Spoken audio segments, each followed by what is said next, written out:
This is Global Explorer's YouTube channel in association with EpicVoyagers.com, TheHigherSideChats.com, and TheParacast.com.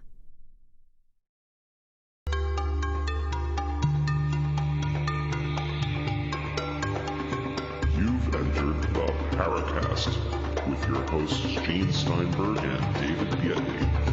Some weeks back, we talked to Dr. Stephen Greer of the Disclosure Project. He talked about a lot of very important high-tech issues with regard to disclosure of UFOs, and a lot of our listeners had comments on our message boards, the Paracast.com message boards, on the subject. So we've invited Dr. Greer to return on this week's episode to talk about that and other subjects. I have a feeling we're not in Kansas anymore.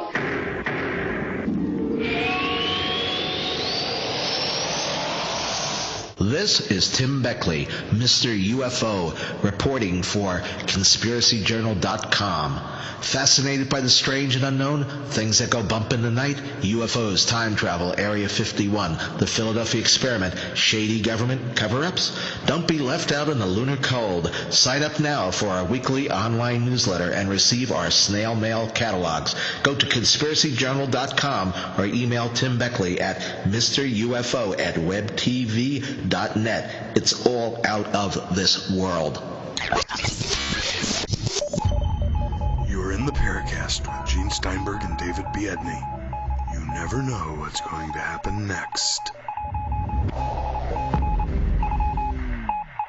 Dr. Greer, since we had you on the show last time, I've gone onto Google Video, and on Google Video is the 2-hour DVD of some of the highlights of the Disclosure Project testimonial. There's a tremendous amount of really compelling testimonial from witnesses that, quite frankly, astounded me. People who are obviously knowledgeable, people who are obviously on the inside of this enigma.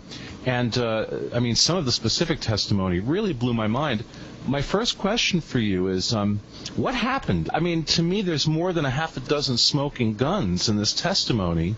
And I noticed that a lot of this was from, I guess, 2001. What has happened in that interim? What has been the reaction to this witness testimony?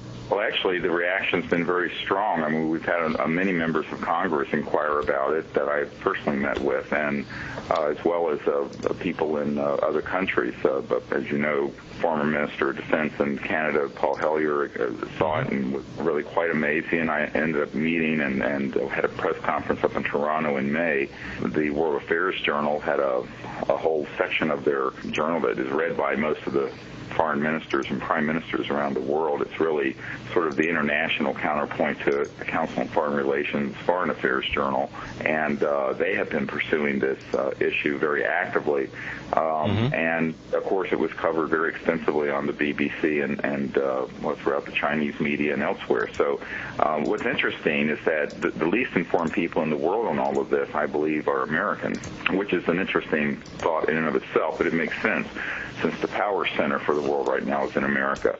You would expect the controls on this sort of information really being propagated would be strongest within the United States. And even with that said, on our website, we've had millions of people view the entire 2-hour video of the National Press Club event. And I think what amazes people is when they realize that this is a very small tip of the iceberg of the military and intelligence and corporate people we've identified. There are now at least 500 of these people, and these men and women are really heroically willing to come forward and open Congress with secrecy-free hearings, I might add, and tell everything that they know about these operations.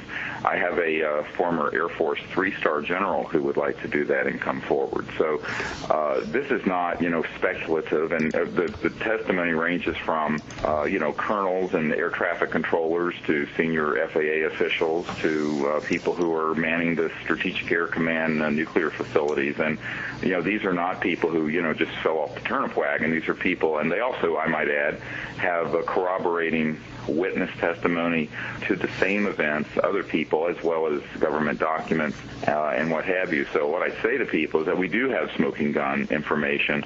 The question is, how are we going to get it moved to the next level of disclosure? And I think that that's going to require a very serious effort within the mainstream media, and that hasn't happened because the mainstream media, I believe, is the only institution more corrupt than politics as people think of it. You know what? Maybe you can expand on that, Dr. Greer, but let me first tell our listeners you're in the Paracast with Gene Steinberg and David Biedney. We're talking with Dr. Stephen Greer of the Disclosure Project. If you go to the disclosureproject.org, that's disclosureproject.org, you can learn more about what they do. The videos that David and I are referencing here is called Disclosure Witness DVD, which has been posted over at Google Video. So if you do a search for Disclosure Project on Google Video, you'll find this in 2 one-hour videos, a part 1 and a part 2, and the amount of testimony here is incredible, and we'll go into more of that in a few moments. But let's talk about the corrupt press. In what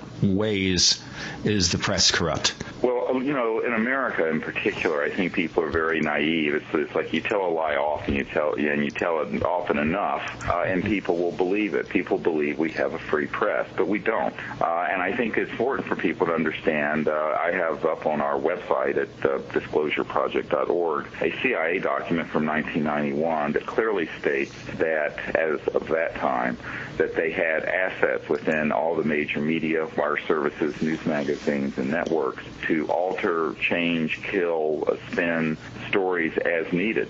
Now, I have personally seen that happen. For example, while in the last 5 years we've been moving this information and these military whistleblowers out to the public, institutions such as 60 Minutes, Primetime Live in 2020, ABC News, and other mainstream media people have wanted to do stories on this. I'll give you a name, Ira Rosen, who was the executive producer of ABC Primetime in 2020.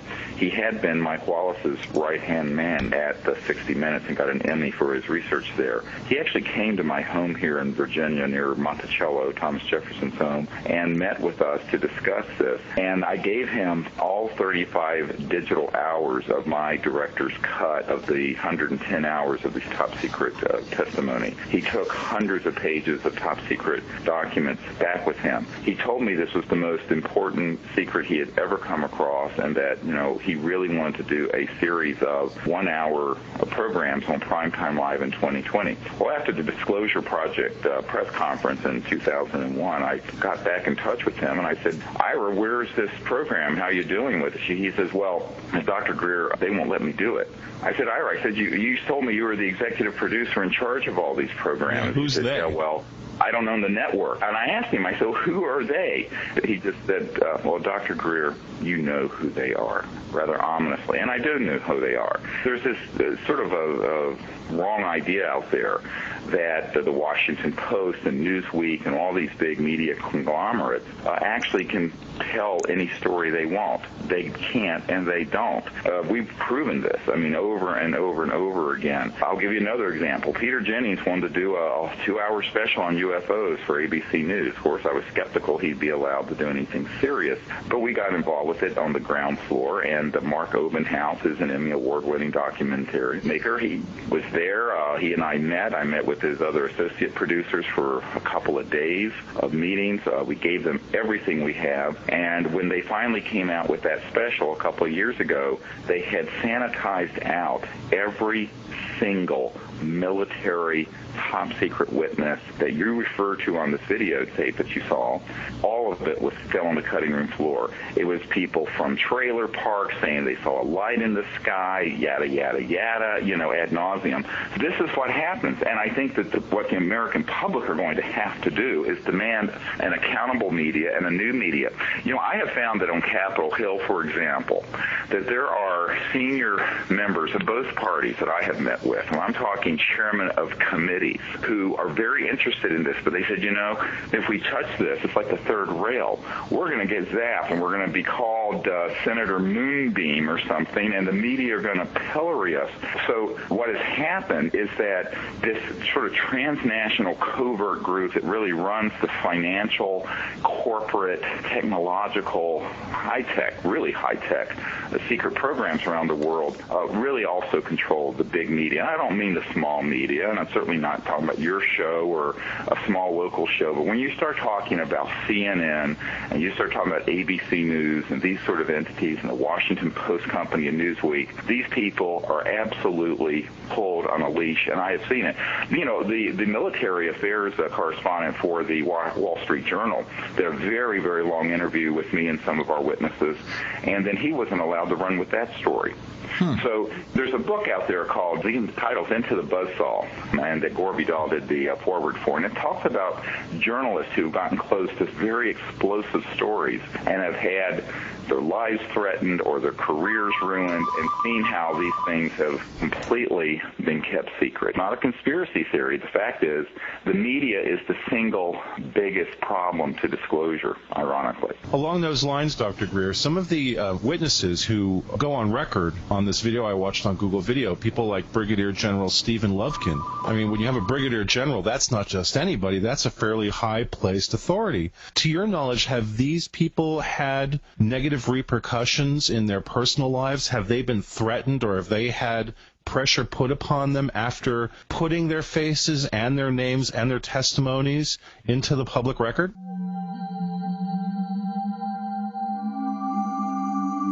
You've entered another dimension. You've entered the Paracast.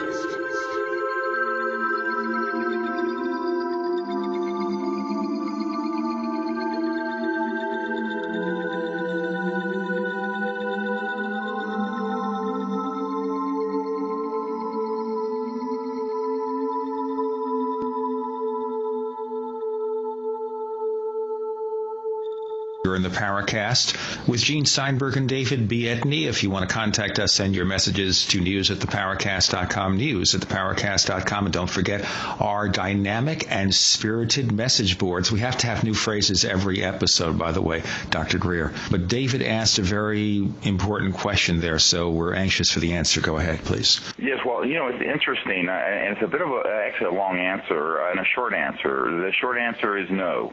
Not a single one of these men or women have had anyone even call them and tell them to be quiet. The long answer is that that was not the case in the 90s. Now, when I started putting this effort together in 1993, and at that time, as you may know, I was briefing the Clinton administration and Clinton's first CIA director, R. James Woolsey, on this problem. Here I am, an emergency doctor trying to save lives day and night in the ER, and I'm doing shuttle diplomacy to the UN and to the CIA trying to get this thing disclosed. It was a nightmare for me.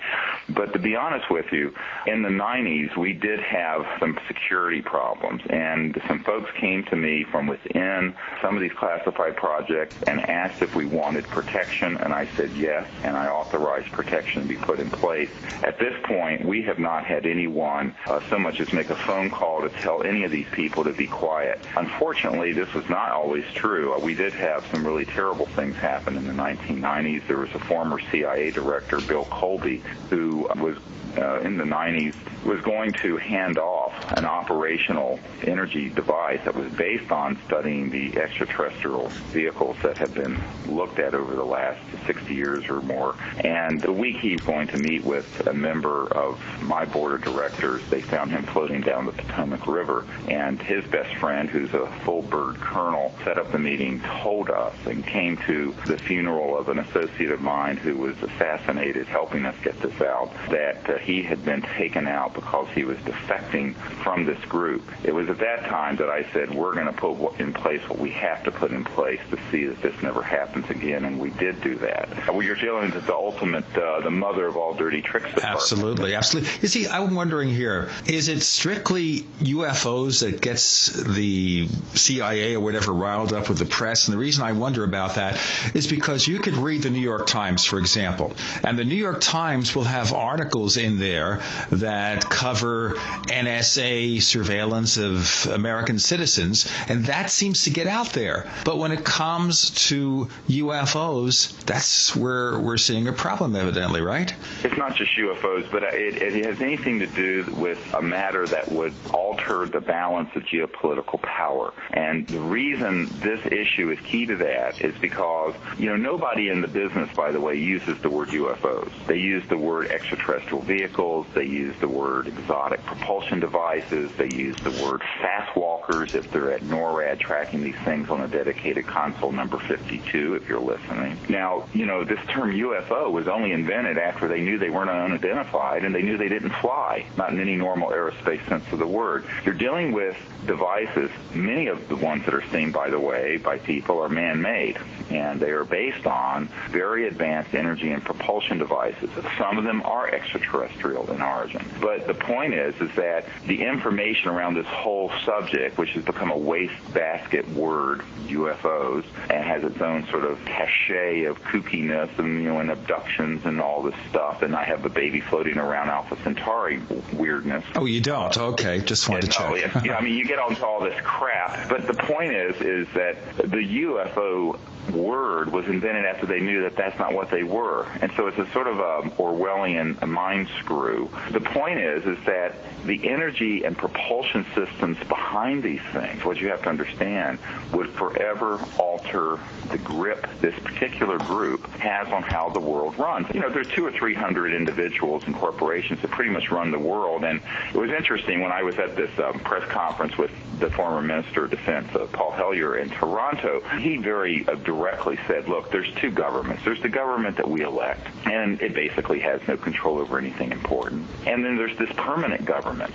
And this permanent government is real. And there's sort of, this naivete, because this myth is perpetuated by the corrupt media that everything, God is in heaven and everything is right, because people don't want to know the fact that basically democracy, that my mother's family, who were actually prisoner of war with the British during the Revolutionary War, fought to establish in the United States and other countries, really has been overtaken by a transnational kleptocracy that is oriented towards amassing enormous amounts of power and wealth in the hands of relatively few. And this is what it's all about. If you talk about bringing out an energy system, a propulsion system that would extract energy from the fabric of space, and that's what we're talking about, that doesn't need a payload of fuel, you would forever change the power dynamics on this planet, literally and figuratively. And so you're talking now about someone's $200 trillion piggy bank known as oil, gas, coal, fossil fuels, nuclear power,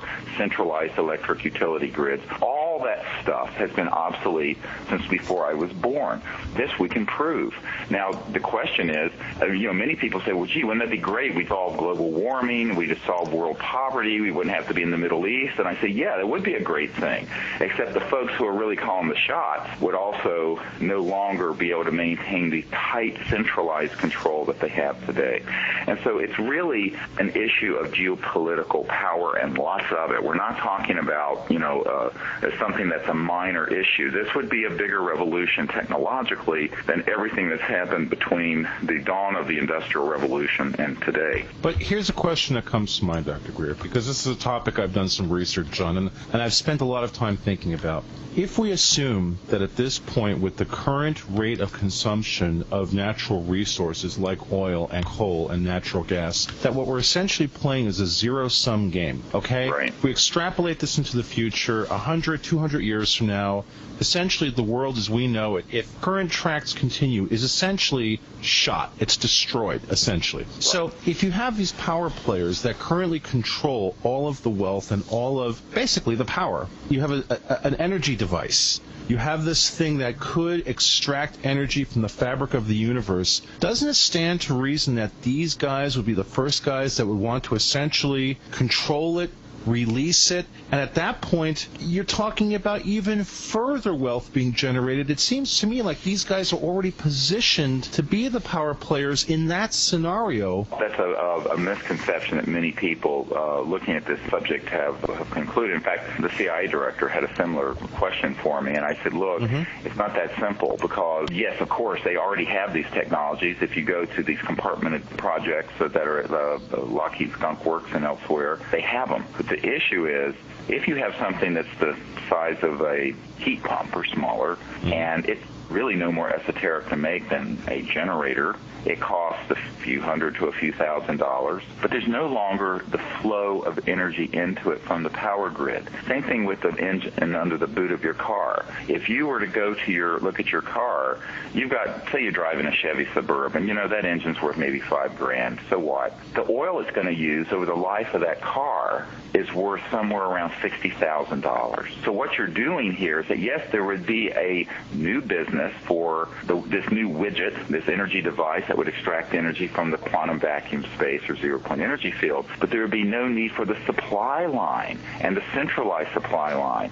So you would suddenly see a very, very different world in how it's structured economically, geopolitically, technologically. Every village in sub-Saharan Africa and India, for example, could be electrified, have refrigeration, light manufacturing, wouldn't need a multi-trillion-dollar infrastructure for a power grid or for any of these very expensive fossil fuel-dependent power plants, which are really a big barrier or gateway blocking development around the world in any way that's sustainable. So I think that you have to look at this in a system-wide way and, sort of second, third, fourth order analysis and realize that these guys understand that this would be the end of the world as we know it, to quote a good REM song. But I feel fine. We should have made this transition in the 50s, 60s, 70s. We didn't. That's why we're living on borrowed time. This is why there's so many indicators within the natural environment telling us that we're overextending our stay on this planet the way we're living on it, and we need to change.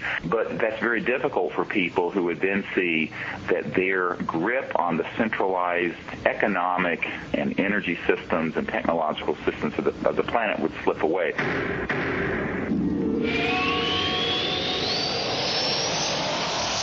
Fate magazine provides true reports of the strange and unknown. Keep up with the latest on angels and miracles, psychic phenomena, ghosts, UFOs, life after death, and much, much more.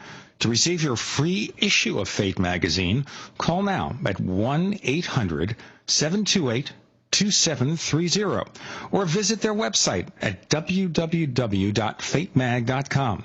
That's 1-800-728-2730 or www.fatemag.com. What are you waiting for?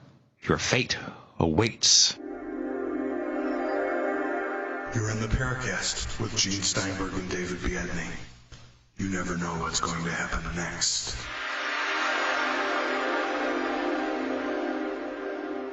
You're in the Paracast with Gene Steinberg and David Biedney.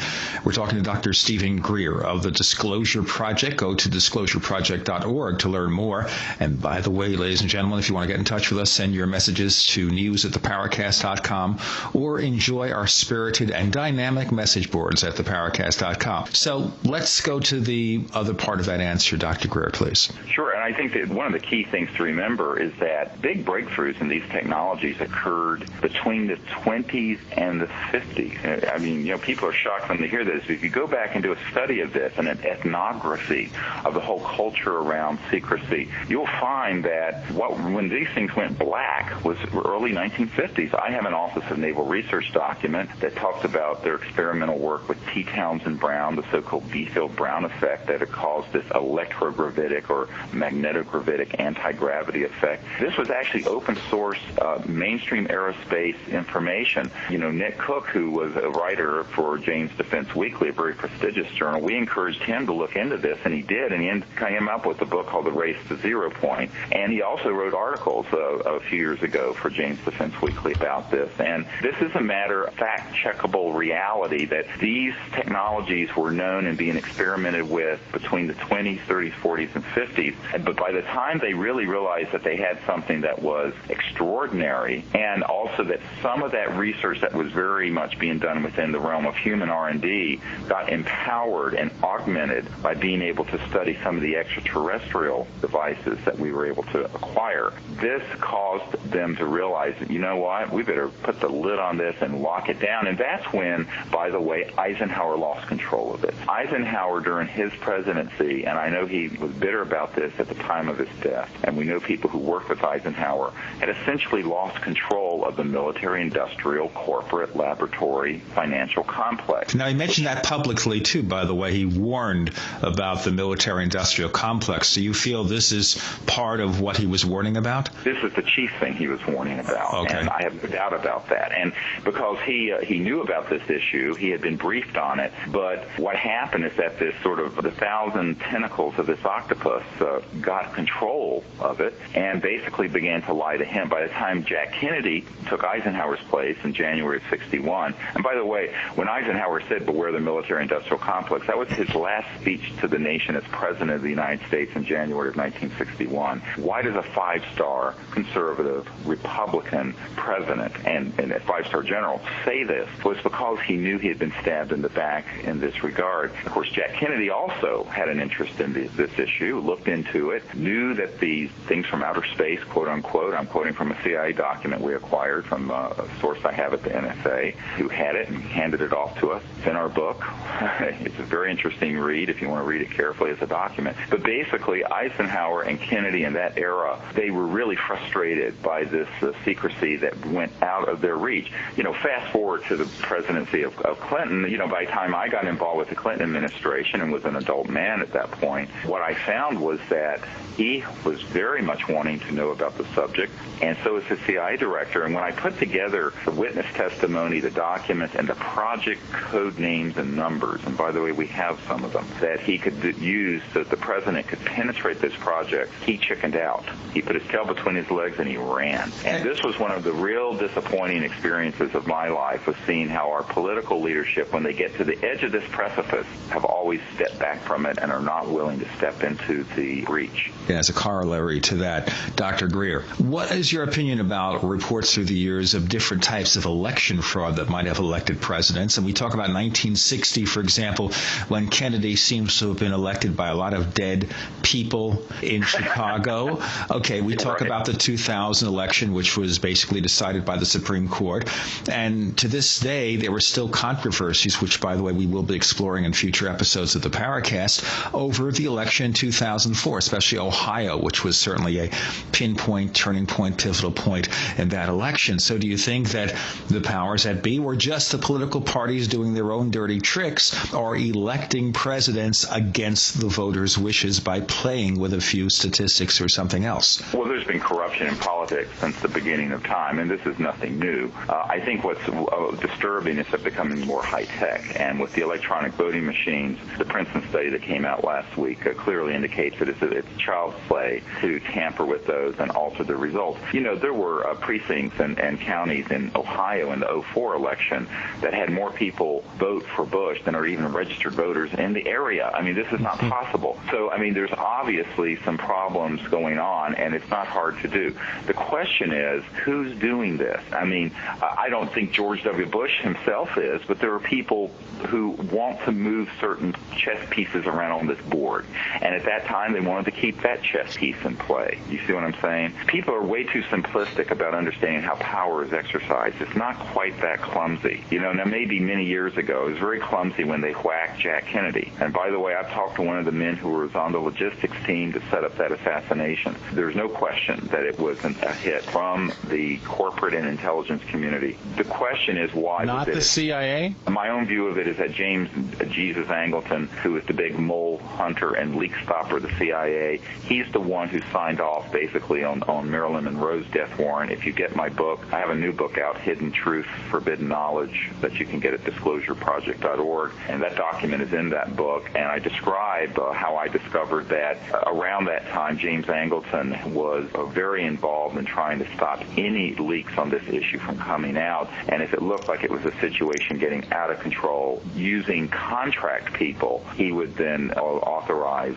these folks being removed. Now, Marilyn Monroe, unfortunately, made the big mistake of getting on the open phone line threatening Robert Kennedy and some of her friends in New York that she was going to hold a press conference to tell people what Jack Kennedy had told her during Pillow Talk about, quote, things from outer space that had been retrieved in New Mexico in the 1940s. So I'm quoting from this CIA top-secret document, which, by the way, has never been declassified, but which I acquired and have put out onto the street. I think that people have to understand that that isn't done in a direct way. There's usually 4, 5, 6 levels removed from the people who order it in terms of how it's effected, and that's my understanding. You know, Burl Ives, who had been on our executive committee for CSETI and the Disclosure Project before he died. Burl Ives was a very famous actor and singer and was friends with Marilyn Monroe at the time that she was killed, and he knew that she had been murdered. They knew it wasn't an overdose or suicide, but they never knew why until I got this document, which is signed the day before they found her dead, by the way. This document signed by James Angleton was signed, I think, August 2nd, 1961. You're in the Paracast with Gene Steinberg and David Biedney. You never know what's going to happen next. Hey, let me tell our listeners you're in the Paracast with Gene Steinberg and David Biedney. We're talking to Dr. Stephen Greer of the Disclosure Project.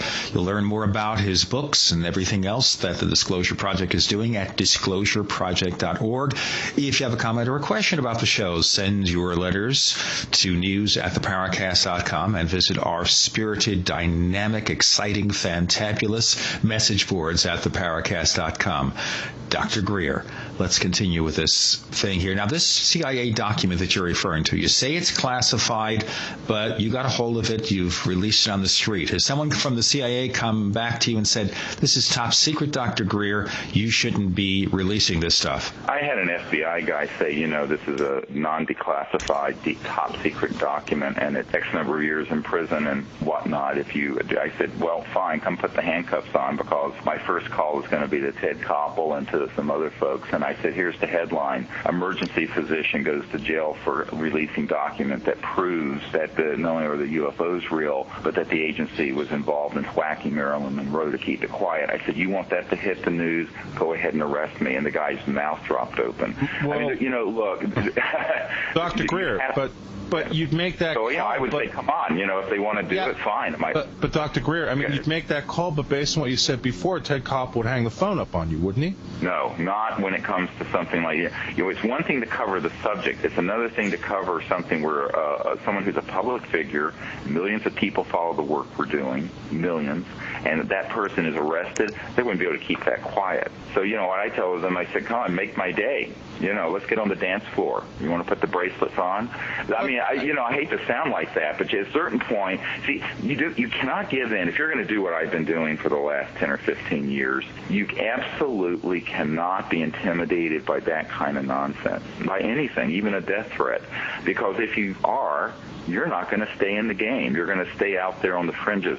So if you're going to get in the middle of this situation, you're going to have the courage and to see it through. And this is the thing that I feel, I mean, where John McCain is absolutely right. The indispensable quality on so many things that our world needs is courage. We don't have much of it, and particularly in Washington and in our leadership. Many of them know what the problems are, and they know that this issue is real. They know what the solutions are. They don't have the courage to take on the big power guys to fix it. And this was, of course, what I describe in my memoir, the new book, Hidden Truth, Forbidden Knowledge, is really was my big disappointment with Bill Clinton, is that he really got to the edge of this thing. And, you know, Lawrence Rockefeller hosted Clinton out at the JY Ranch out in Wyoming, where I had visited with a lot of these spooks and with the Rockefeller family. You know, we put together this, I don't know what it was, 600-page briefing document for the president, and Lawrence hosted Hillary and Bill Clinton out there to go through all this, and they did go through it. And, you know, one of Clinton's really good friends, who used to live at the White House told me that she was sitting there going through these materials with the president, and he was saying, well, I know all this is true, but they won't tell me a thing, not a goddamn thing, like that. Well, you know what? You're the president of the United States. You've got to step into it and get it fixed. The problem is, one of his friends came to my home after I had this 3-hour meeting with the CIA director and said, you know, Dr. Greer, they're very supportive of the idea this information should have never been kept secret. It needs to come out. But they're all convinced that if the president does what you're recommending, which was an executive order to take control of this project and move it out, that he'd end up like Jack Kennedy. And I burst out laughing, to be honest with you, at that time. This was in 1994. I said, oh, please, come on, this is like a bad John le Carre novel. And he stopped me, and he said, no, we're serious. I said, Kevin, you're serious? You're talking about the President of the United States couldn't be protected if he steps into this? And he says, we don't believe so. So that was the beginning of the end in terms of my innocence about the political establishment being able to fix this problem. I have found that members of Congress have also had similar concerns. And so, one of the men, a Republican that I've met with, who's on the House National Security Committee, told me, he says, we're just window dressing. The real action happens elsewhere. And I said, yeah, but you're the Congress, and you're the ranking Republican on the House National Security Committee. He says, doesn't matter. He says, I've been following your work for years. It's great. Love what you're doing. He says, we can't touch this. It's rather, astonishing. And so when people ask me, what has been one of the biggest disappointments of doing it? There's a lot of information that's interesting and fascinating, but seeing the cowardice of our leaders that are out there has really been breathtaking. So, what's it going to take then? What are we talking about? Are the people of this country going to have to essentially step up and overthrow the above-ground government and the underground government, or is this essentially game over? What are we talking about here? It's a very good question.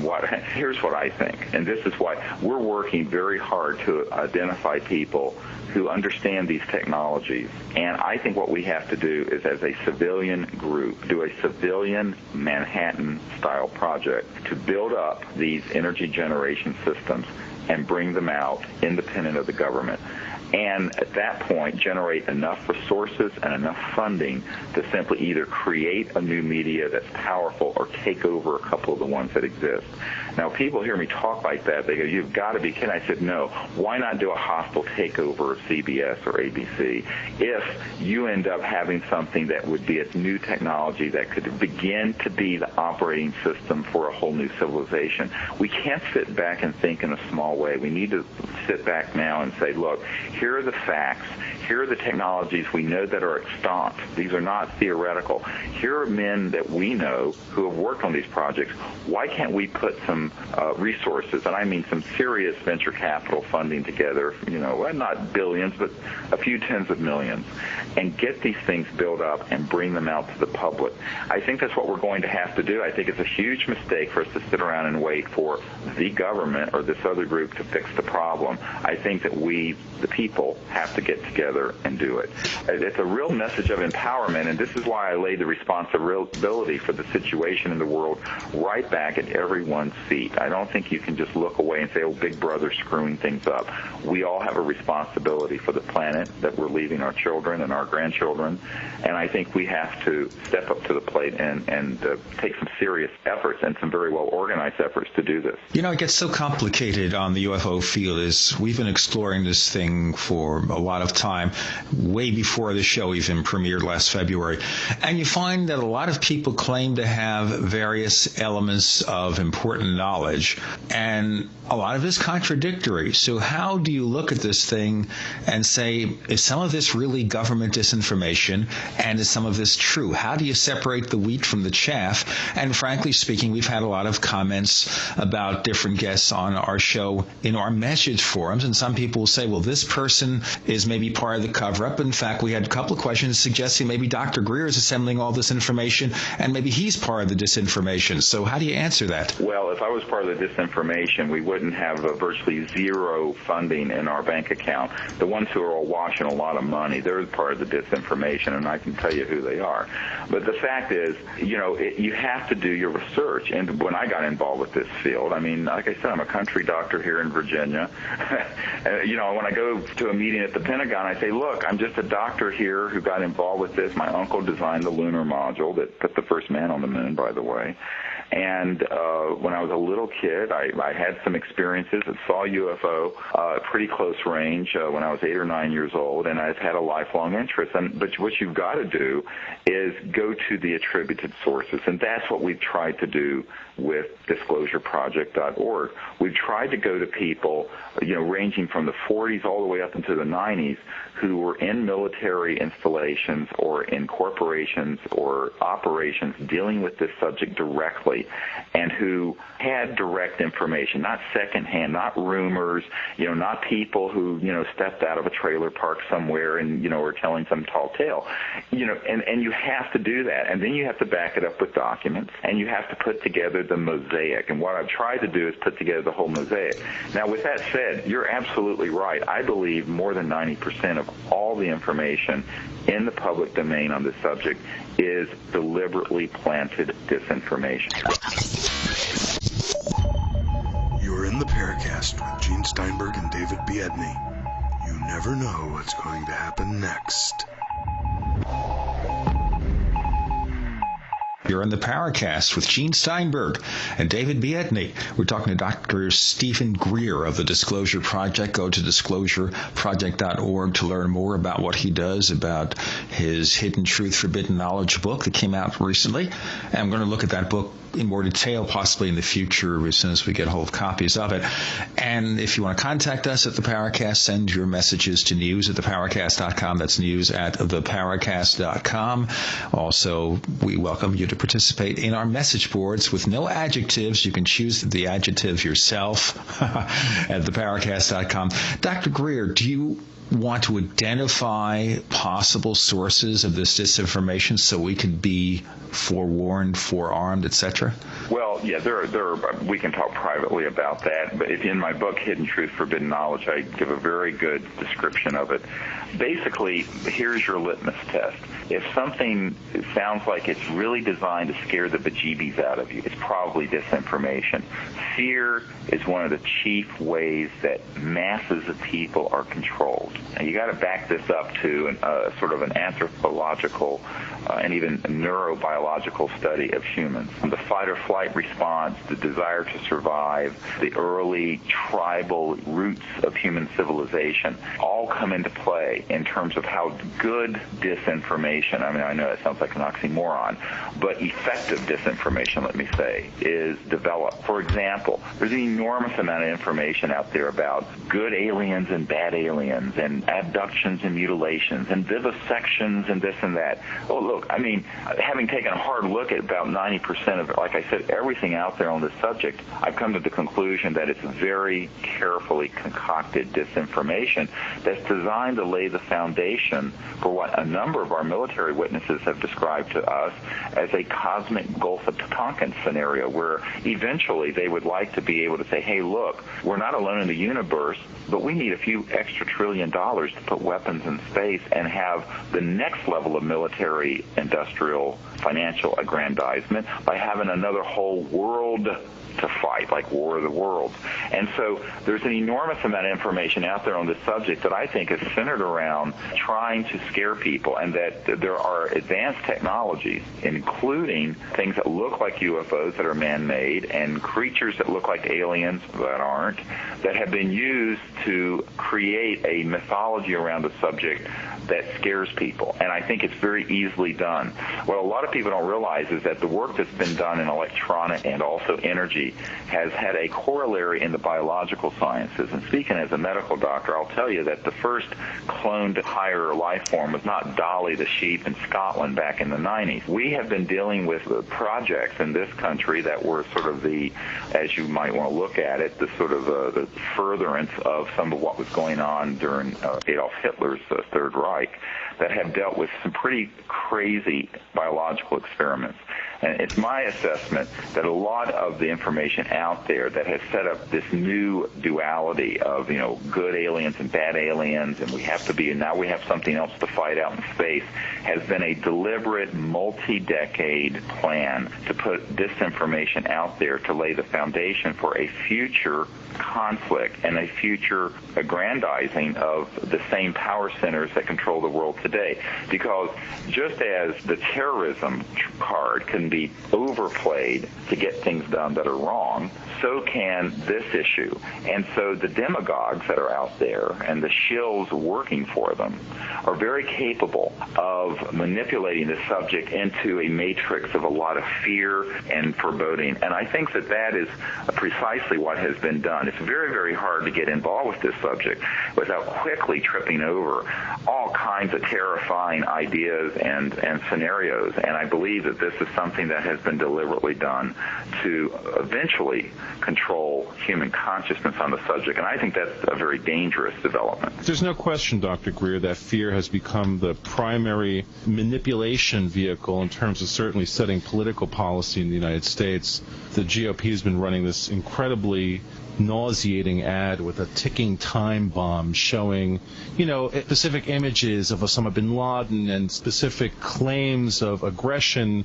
And, basically that's their whole play at this point. Are you going to trust someone else? Are you going to trust us to protect you? But that said, no, and I think that's absolutely heinous. But that said, are you suggesting, though, that, for example, in the case of abductions, and I have some issues with a number of the abduction cases I've read about. I don't buy 100% of this, but if I don't buy any of it. I have personally have interviewed the men who are on the humans who have been running the abduction squads. I have a document from one of the private institutes that talks about how they set up the stagecraft, I'm quoting here, to effect the abductions. These are completely done by humans for their psychological warfare value. Here I'm quoting from a 1953 CIA document that we have that was officially declassified. If you look into this, Martin Cannon looked into this back in the 70s and 80s, and he ended up having 2,000 pages of research and documentation confiscated and destroyed. But yes, there are extraterrestrials out there. I don't see that any of them are hostile, but there's an enormous amount of concocted. Now, people have been victims. Go back to the Richard Doty case, the famous case in New Mexico where the Air Force Office of Special Investigations guy, Richard Doty, had manipulated this research. But this man had been steered into an abduction case of a woman who was driving near the Sandia facility in Kirkland in New Mexico, and she saw something she wasn't supposed to see. Basically, she saw the testing of an ARV, an alien reproduction vehicle, which is a man-made UFO. They stopped her car, abducted her, gave her an experience that made her think she had been abducted by, quote, aliens, put her back in the car and directed, and then this guy, Richard Doty with the Air Force Office of Special Investigations, directed her to seek out this UFO researcher who got so entangled in this, he ended up in a mental institution. And that's a true story. You can check this. I have the documents for this. That happened back, I believe, in the 80s. So this has happened over and over and over again. So it stinks to high heaven, and there's a lot of virulent and nasty disinformation and countermeasures that are done, and they're designed to either hide what they're doing in certain facilities or to put out a type of fear-based disinformation that could then eventually manipulate large numbers of people. You cannot go to a UFO conference without having just one thing after another. I mean, by the time you leave, it's like going to Friday the 13th, the Halloween terror.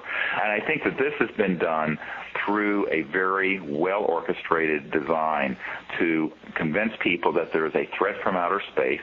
Again, I'm quoting from a document that could control the masses of the world. And so instead of the world being united against an axis of evil or this terrorist group, eventually it'd be like the movie Independence Day where, we go out there and, hey, let's kick alien butt, and it's all this jingoistic nonsense, the pablum of Hollywood. But still, it is very effective, I think, at convincing people that there's something they should fear. I think what we need to fear are very human elements governments that want to scare people into giving up more and more of their freedoms and giving up control to some huge transnational big brother. I have to tell you, though, Dr. Greer, I still find it hard to believe, for example, that something like the Betty and Barney Hill case is an engineered episode. I find that really hard to believe. And have you met them? Have I met Betty and Barney Hill? No, I have not. I met Betty Hill a couple of times. I know her. Let me just tell you, the technologies that have been fully operational since the 50s would curl your hair. And the ability... Now, it's not that everything is. I mean, I think Travis Walton actually did have an experience on an ET vehicle because he ran underneath one in the woods and accidentally got electrocuted. Those things put out gigawatts, terawatts of electric energy.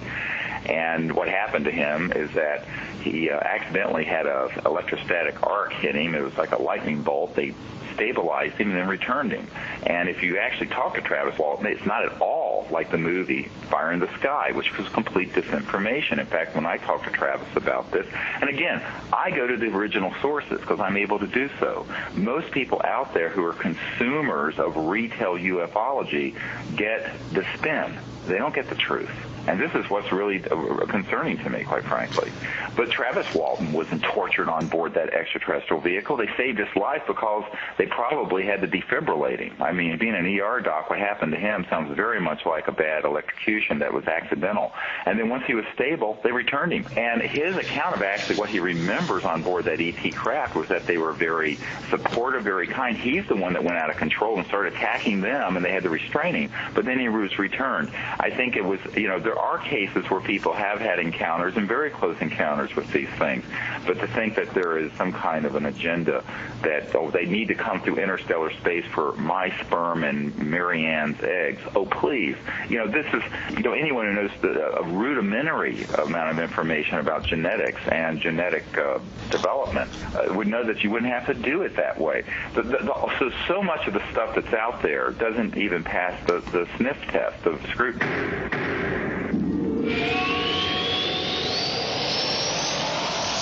For 58 years, Fate has provided true reports of the strange and unknown.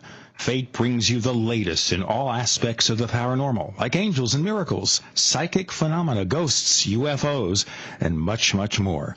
To receive your complimentary Fate magazine, call now at 1-800-728-2730.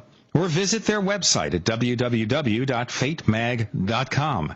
That's 1-800-728-2730 or www.fatemag.com. What are you waiting for? Your fate awaits. You're in the Paracast with Gene Steinberg and David Biedney. You never know what's going to happen next. You're in the Paracast with Gene Steinberg and David Biedney. We continue our discussion, the final leg of our conversation with Dr. Stephen Greer of the Disclosure Project. A lot of criticisms people make sometimes of people in the UFO field get involved are the result, of course, of the fact that they do have to make a living. So you write books to try to raise money to stay alive, feed the family, put food on the table, and also maybe enhance your research. And one criticism we had, or a couple of criticisms we had on the message boards, were about these seminars you hold where you're trying to call up UFOs. What's that all about? And can you answer some people who are concerned about that? Well, I think it's just common sense. This whole project started, by the way, out of a very simple assessment, and it's called a close encounter of the fifth kind. And that is, if there's intelligent life out there and they're using technologies that are very advanced, electromagnetic systems that interface with thought and interface with consciousness, which obviously they have, we go into this in a great deal of detail in a couple of the books I have out there, then why shouldn't humans bypass this monopoly that the covert, sort of permanent secret government has on this issue and try to make contact or observe these things on our own? And we have.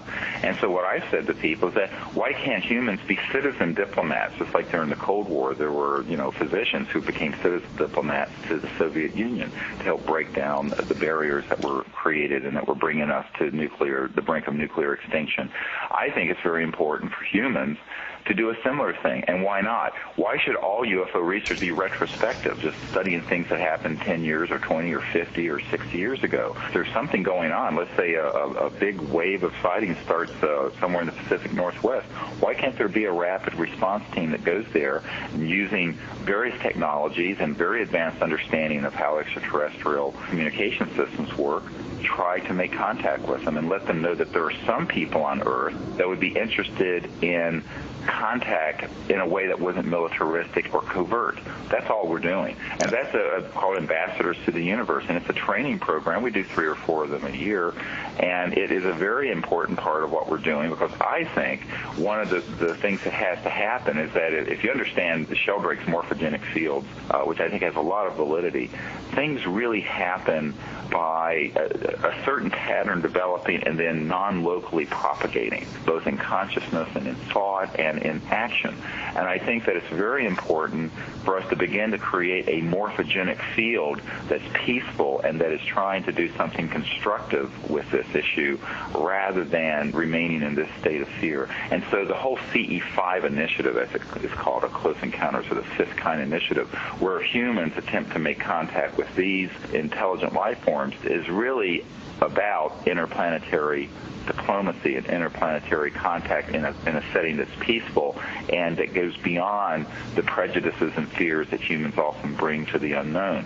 And we think that this is a very important thing to try to achieve, and that we need to be doing more of it. We need to have some of our best people in the world and our most enlightened people on this planet involved in this issue in a very proactive, real-time way, and not just doing research of things that happened many years ago. And that's why we continue that project, and we continue to have some extraordinary experiences and success. The price you charge, this is to fund your operations and everything? No, it doesn't fund anything. It pays for just basics. People are so, I don't know, who asked that question? We had basically not anybody that I guess anybody would know, just the people in the message boards. I mean, let me tell you, there is nothing, unless you write a book saying that you were just raped by an alien and you get a $250,000 advance from Random House. Sure. You're living in a fantasy world. I don't know who you are, and to ask, look, I'm a medical doctor. I'm giving up like $250,000 to $300,000 a year for years doing this. That's why I wanted you to explain. Yes. I couldn't do it. I mean, it's the most ridiculous thing to suggest that anything we're doing is to generate revenue. I mean, of all the crazy things, and I mean, I'll tell you, there are people who've made a lot of money in this field. Okay. But they're the ones doing books and movies that scare the hell out of people who get the big 6- and 7-digit advances. It sure as hell isn't people doing stuff like what we're doing. I have to tell you this from a personal experience, knowing 1 or 2 publishers in this business who specialize in this stuff. Very few people make a lot of money from books in this field. Occasionally you have the bestseller, maybe once every 10 or 15 years, but the average book... Yeah, but that's not true. I personally know an abduction researcher who got a $250,000 advance for a book that was about just sheer bunk. So, you're wrong. You don't know what you're talking about. And so that's what I'm saying. The money is in the fear, and that is where but if you're doing anything constructive or doing anything positive, I have never seen anyone get any real support. We'd like to see that change someday, but it's not going to change what we do one way or another. I don't care if somebody does or doesn't offer the support. It'd be nice if we had it. Certainly it's not our motive, but I can tell you that that's where the funds are. The funding is in things that are extremely either covert or playing the party line of fear. If you can stay on the party line of fear and disinformation, you can get some nice 6- and 7-digit advances. I know people who've gotten them. Well, I'll tell you what, we're not going to get those advances on this show, I fear. Any case, we appreciate very much you joining us again, Dr. Stephen Greer, and go to the disclosureproject.org to find out more about what he does, and there you can order a copy of his new book, Hidden Truth, Forbidden Knowledge. By the way, we have a link that will be posted at the Paracast.com so that you won't miss information on how to get that book. Dr. Greer, I appreciate you coming on and answering all the questions, hard and simple, and we look forward to having you on again on the Paracast. Thanks for joining us. Thanks. Great. Thank you, Dr. Greer. Thank you. Bye-bye. Welcome back to the Paracast with Gene Steinberg and David Biedny.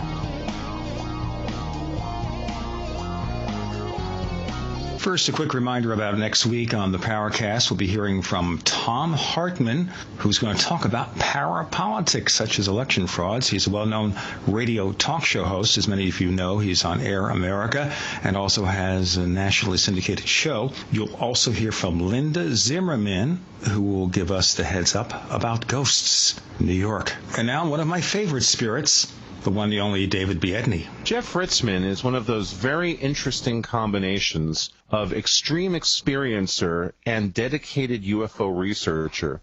The range of experiences that Jeff had growing up led him to want to understand the UFO phenomenon, and in a previous visit to the Paracast, Jeff revealed some fascinating stories about specific abduction experiences and sightings that he had lived through from the age of 5 on.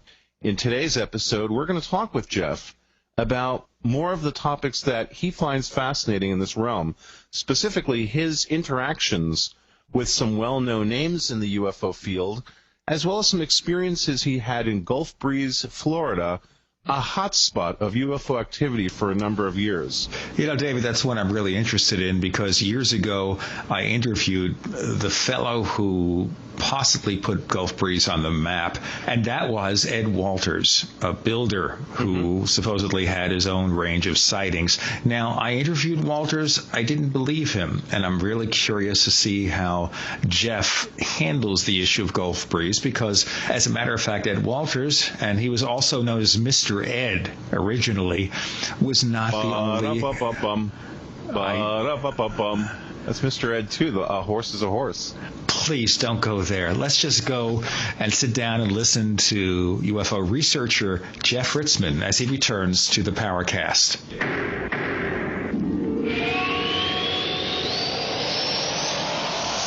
You are about to enter another dimension. A dimension not only of sight and sound, but of mind. A journey into a sinister land of secret rites, passwords, initiations, and handshakes, where the truth remains hidden and history is controlled by an elite group of mysterious men. Imagine, if you will, that I'm holding a book in my hands that explains this secret history, and that the name of this book is Conspiracies and Secret Societies, the Complete Dossier. Here is described centuries of dark dealing, lies, murder, mayhem, and cover-ups in the pursuit of unimaginable money and power. My name is Brad Steiger, and the stories you are about to read may have actually happened at the signpost up ahead. Your next stop, Conspiracies and Secret Societies, the Complete Dossier. You're in the Paracast with Gene Steinberg and David Biedney. You never know what's going to happen next.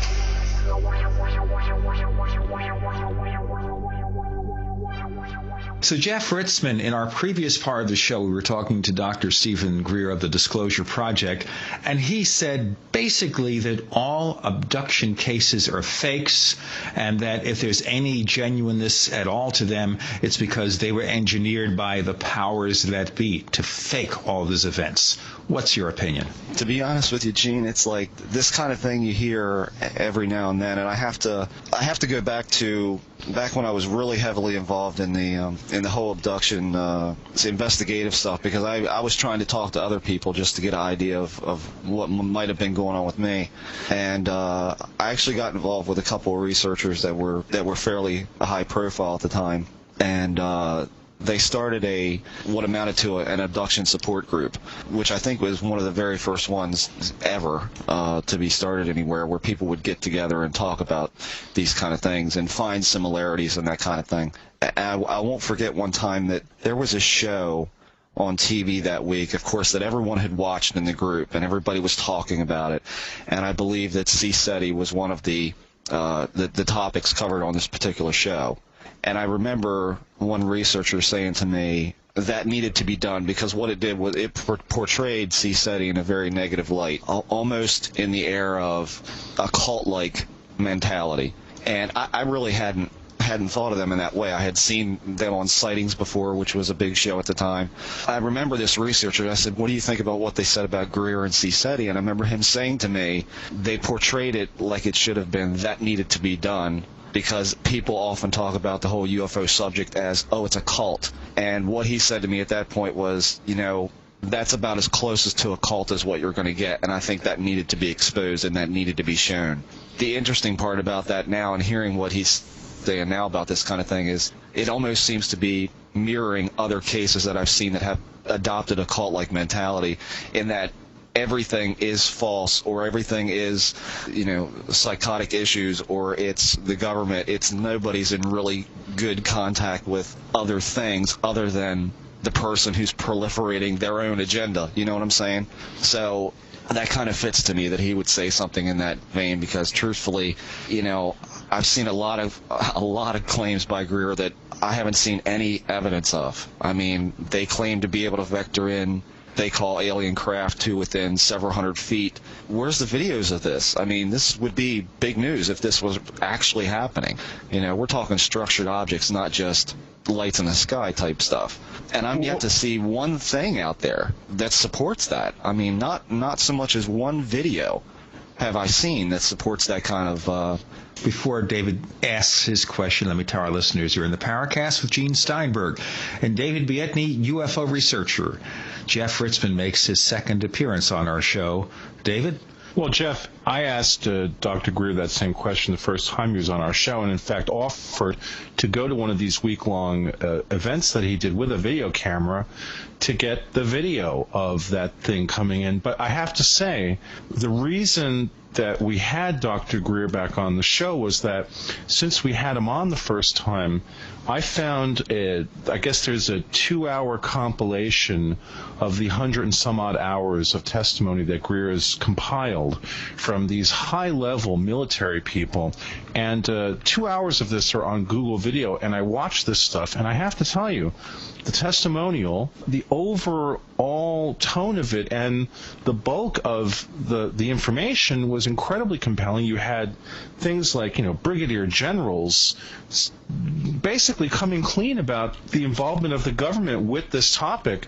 It seems odd to me that here he's assembled this incredible compilation of very credible testimony, and yet you've got that on one end, and then the other end, there are these events of going out to make contact with the benevolent aliens. I don't understand that disconnect. And I think a lot of people have a real tough time discerning one project that he's involved with from another. I mean, you have the Disclosure Project, which is doing the testimony of ex-military and intelligence people, and then you have CSETI, which is, to me, is a totally different entity. I respect Dr. Greer for what he's trying to do with Disclosure Project, but at the same time, when I look at CSETI, I've been in the presence of members of that, and I've seen different things that they've tried to do at different sites.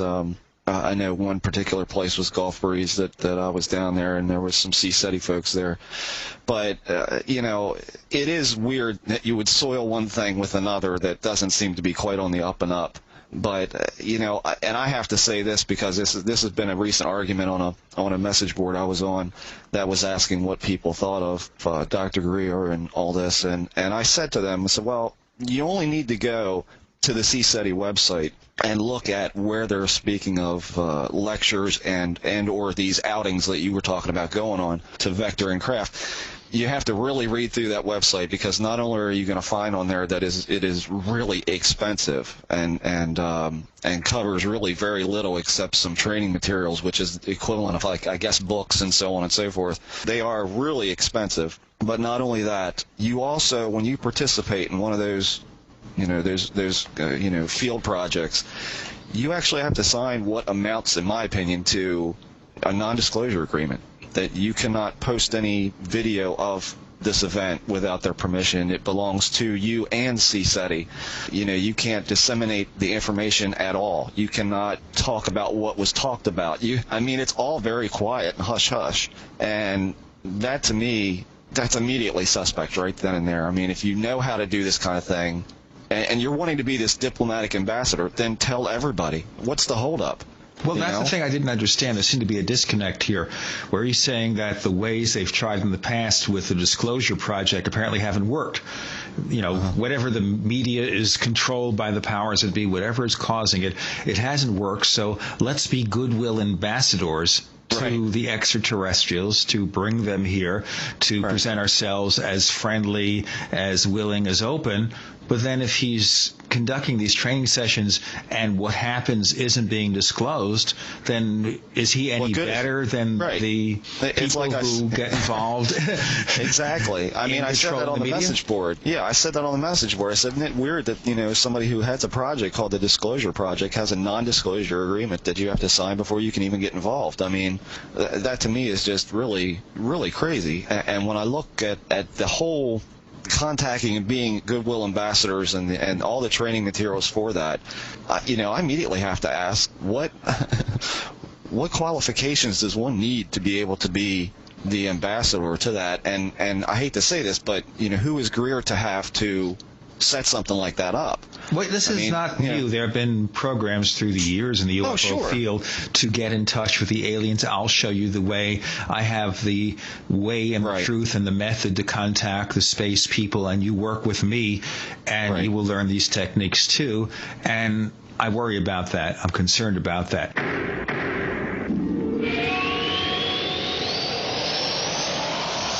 She came to Earth to conquer our planet. He traveled to the future to conquer her heart. Experience the adventure of a lifetime. Attack of the Rockoids. The critics are raving about Attack of the Rockoids. One reviewer writes, the father and son writing team of Gene and Grayson Steinberg have written a marvelous, fast-paced story of interstellar warfare and star-crossed love. The battle scenes are so descriptive you can see the spaceships explode and be consumed by gigantic balls of flame. I enjoyed this story, and the authors say there is more to come about the characters and the future world of the Rockoids. Fans of Star Wars and Star Trek will enjoy this story and look forward to many more adventures of Ray and Xanther. That's Attack of the Rockoids. Order your copy direct from Amazon Books, or check out a sample chapter and get a special discount on your copy direct from www.rockoids.com. That's www.rockoids.com.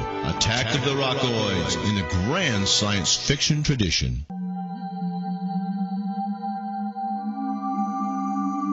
You've entered another dimension. You've entered the Paracast.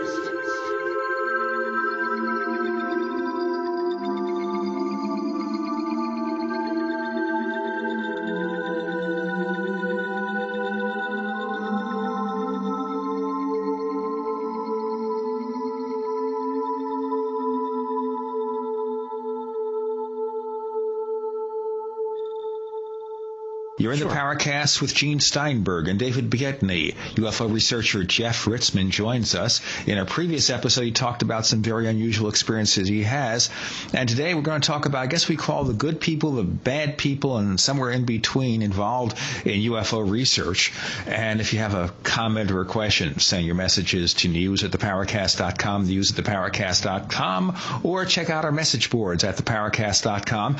And as you may have heard in part one, we use your questions, and we asked some of the guests, and Dr. Greer got rather uppity when I talked about the money people spend for his courses, and he said, well, the people who promote fear are really the ones who make money, and the people who are not promoting fear are not really making all that much money. So that's how it goes.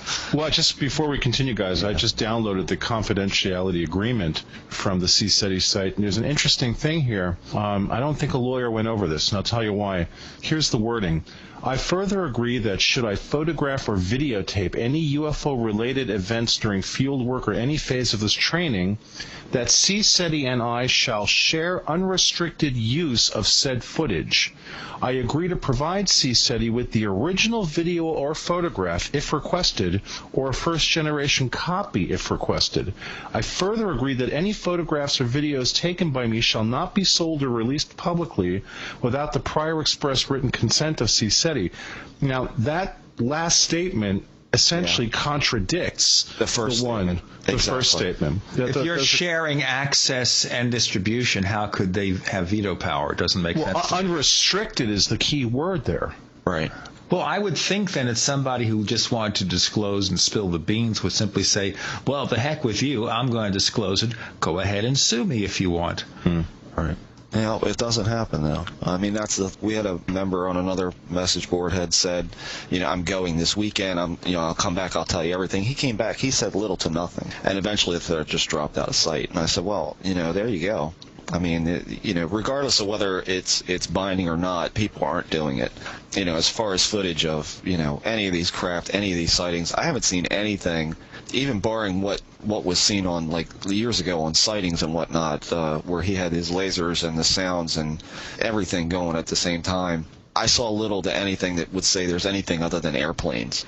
Is it possible also that during these sessions, Jeff, they are given more stringent verbal instructions about what to say and what they can't say, saying, look, if you say the wrong thing, I know you have the ability to do it, but if you say the wrong thing, folks, well, you're going to attract the silence group, the men in black, the powers that be, and rather than have chaos, let us have all this come through us. And maybe if they give people a strong enough incentive after spending a lot of money for this session, maybe that's part of it. It may not just be the non-disclosure agreement that you see in writing, but something that is emphasized to them during the session. I'm not talking about hypnotic instructions.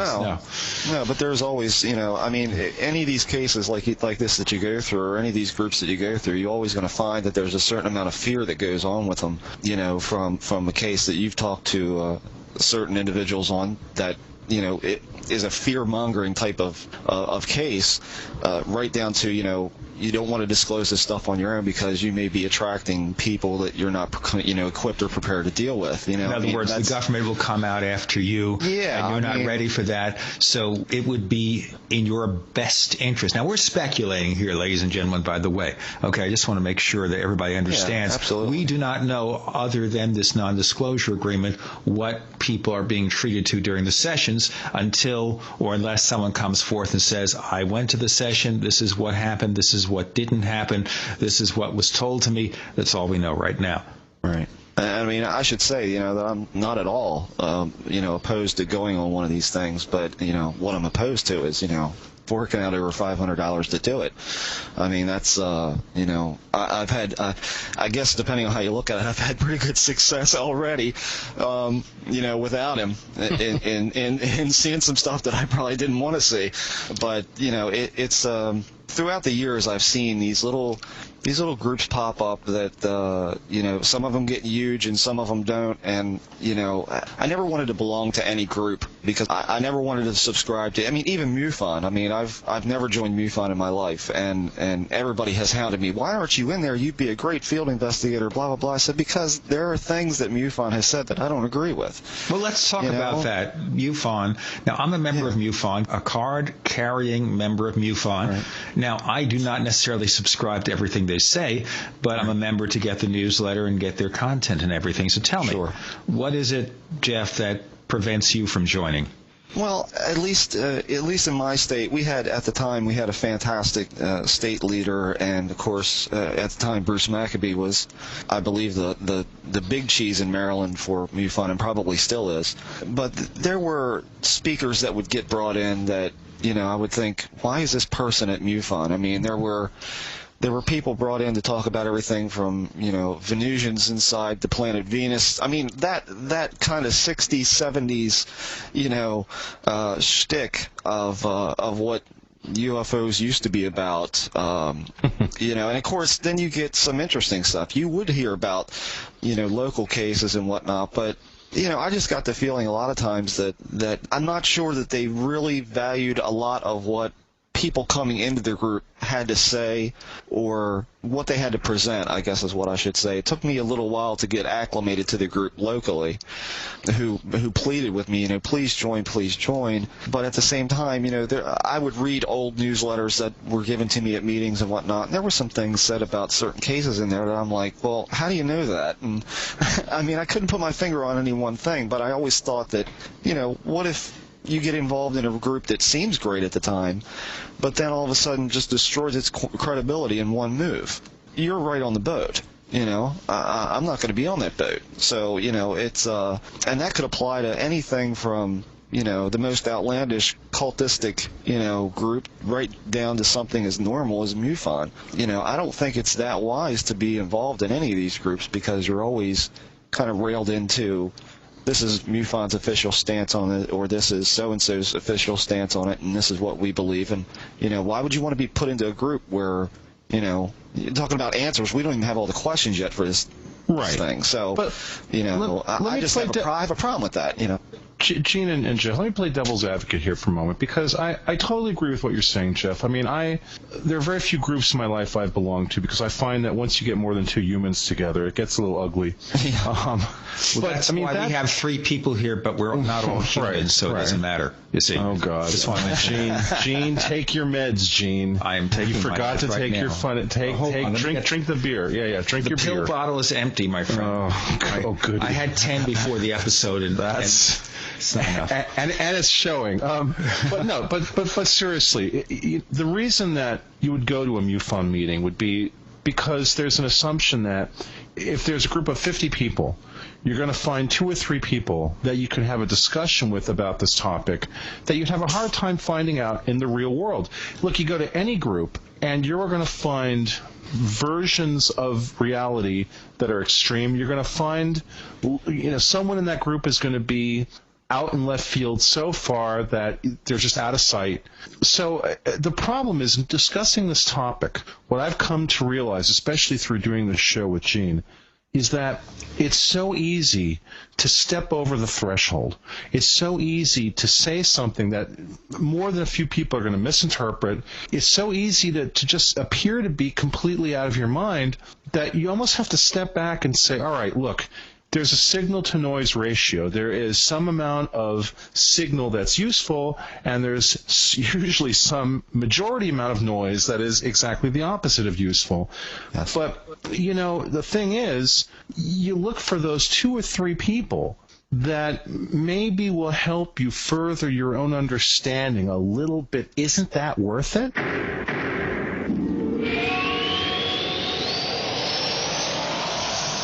I think most of you know that I love radio, and so I decided to look for the ultimate receiver for AM reception, because I want outstanding AM reception, day and night, especially night where it gets difficult. So I've discovered that C. Crane's CC Radio Plus has earned the reputation of having the best AM reception, which is exactly what C. Crane intended when they designed this gem of a radio.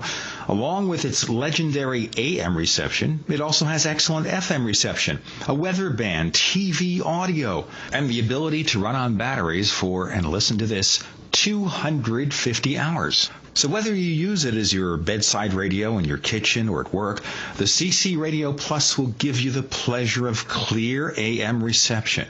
The radio is designed for the clarity of the human voice and the benefits of useful features like 5 memory buttons per band. They work just like memory buttons in your car, a sleep timer, an alarm clock so you can get up at the right time, and a weather alert that now works as an all-hazards alarm. You know what I want you to do? I want you to buy that radio, but also support this show by visiting our site, theparacast.com. That's theparacast.com right now.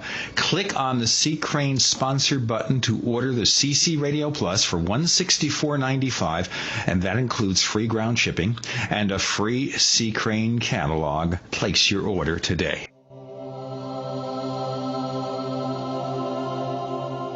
This is the Paracast with your hosts, Gene Steinberg and David Biedny. You never know what's going to happen next.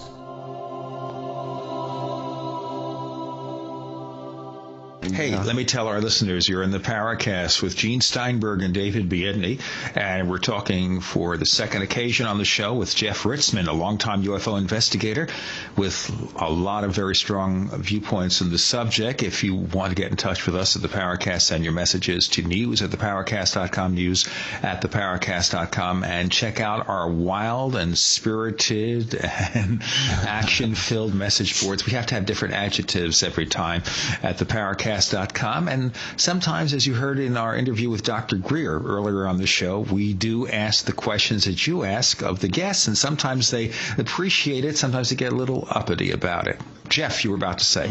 Yeah, I have to look at, when I talk about, with certain investigators or certain cases out there, of course, that are pretty high profile, I have to really think back to a certain point where I was in an investigator's home, and he was showing me some video that I believe was shot out of Gulf Breeze, Florida.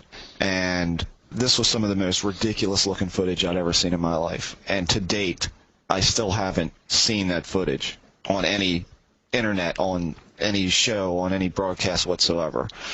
And I remember saying to this guy, why isn't this on sightings? What are you doing? What are you doing with this? He said, well, we have to look at it first, but, you always save your good stuff for a rainy day. And at the time, I had only been into the whole field for probably 6-7 years, and I remember thinking, Christ, is this all about money? Is this all that this matters about? Is this just, we'll hold this off for a rainy day when we don't have anything going on, and then we'll let this out. And I was seeing different types of things like that going on over the years that blew my mind. You've got this fantastic footage, or you've got something that's, some particular case, and you're not letting that out because, people feel that this has to be doled out in certain doses, by or monetized, very frankly.